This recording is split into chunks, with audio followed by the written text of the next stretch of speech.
More and more senior communities are using leased workers from temporary agencies.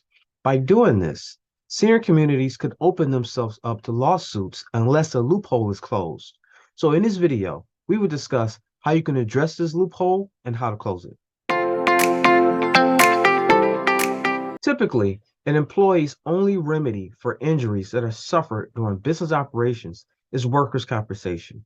But this is not the case for lease workers from staffing agencies, as they're not your employees, but they're employees of the staffing agency.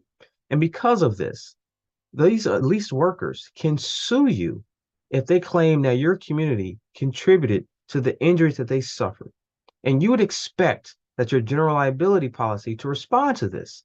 But the problem is, general liability policies exclude claims from leased workers because they mistakenly categorize leased workers as employees, and employees cannot bring suit against their employers. So there's a loophole there. But there are two strategies that are used in tandem to close this loophole. The first one is to endorse your community's general liability policy to change the definition of employee to not include leased or temporary workers.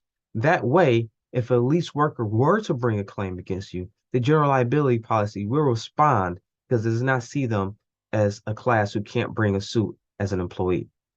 The second strategy to use in tandem with the first is to make sure that your staffing agency that you're using endorse your community as an alternative employer under their workers' compensation policy.